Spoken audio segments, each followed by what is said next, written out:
The world of Diddy is what we're going to jump into, as it seems to be kind of a weekly thing now here on the program.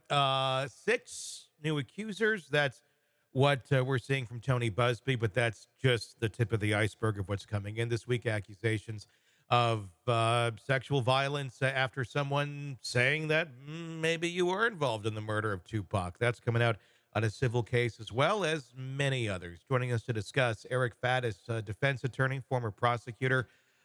Give me some insight here. If you're the defense attorney of Sean Combs, I mean, this stuff just keeps pouring in.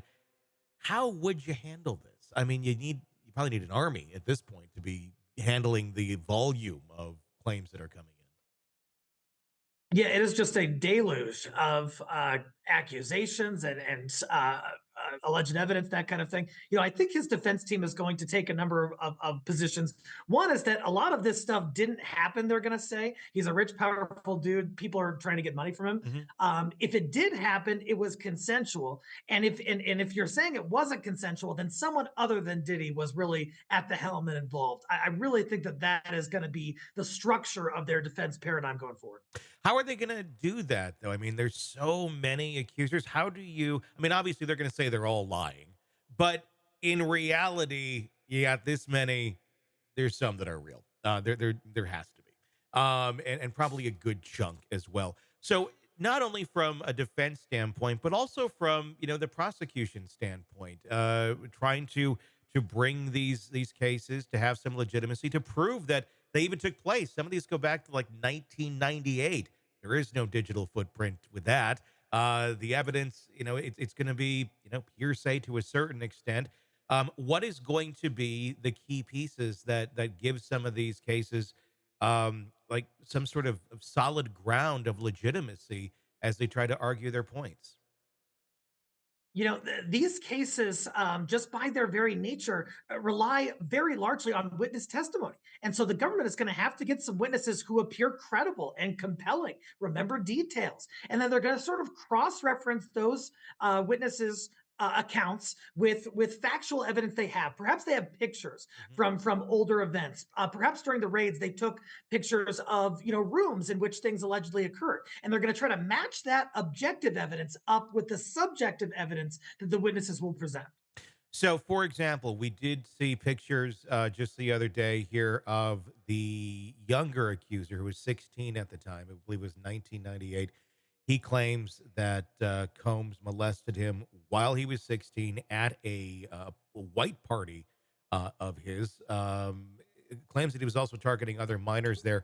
And we see the picture. He was there. That we can prove now, at least. But now we're going to have to go into it. Well, it's a picture, a claim. It's not like a picture necessarily of him engaging in any sort of act with this accuser.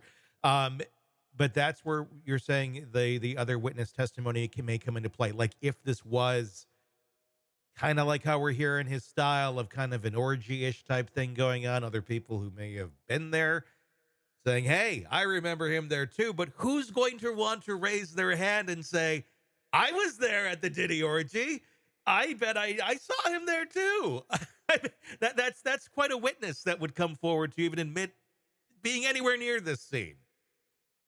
Yeah, you wouldn't win any popularity contest, but nowadays by saying you attended a Yeah. Diddy party, they're going to look at that photo. One approach is to look at that photo, see if anyone else is depicted, identify those folks, go and interview them, and Okay. and it's really going to come down to these details investigatively that they're going to have to pursue, and it's going to be an uphill battle. Some of these folks will probably have moved, perhaps have died, so it's not going to be easy to prove, especially these older allegations. And location is something that is important as well, as far as recalling location, recalling what did these scenes look like at the time they took place. Obviously, if you go into one of these rooms today, it probably doesn't look exactly the same as it did in 1998. Wild guess. Today it probably looks different, but if you have images, if you have other people who can corroborate what those rooms looked like, what this scene was where this alleged assault took place, how powerful is that if other people can say, "Yeah, I remember that room too. It looked like this, and something similar happened to me in this sort of a space." I mean, almost like we did see with the R. Kelly accusations, basically people describing his little lounge lair with the hot tub in the basement with the award in the background. Um, That seems to be very powerful in that case of people saying, "Yeah, I was violated in that room." Are we going to see similar type things here with the Diddy case? Yeah, I think one approach is to, you have this criminal allegation, and then you have just surrounding details and circumstances. And so you try to corroborate those surrounding details and circumstances through witness, through other photographs. Maybe you look into magazines from that time. Maybe there is, video or photographic depiction of what happened, and you get as many consistencies as you can. And you tell the jury, hey, they're right on all of these consistent circumstances and details, makes it more likely that they're right about the incriminating allegation. Hey, thanks for checking out the video. Be sure to follow us wherever you download podcasts, and especially Apple Podcasts, where you can get advanced episode and premium content on our premium channel right there. Also, be sure to follow us on social media so you don't miss any breaking updates on the stories that matter to you most. We're on TikTok, X, Instagram, Facebook. Just search Hidden Killers Podcast with Tony Buzbee, and you'll find us right there. Again, thanks for watching.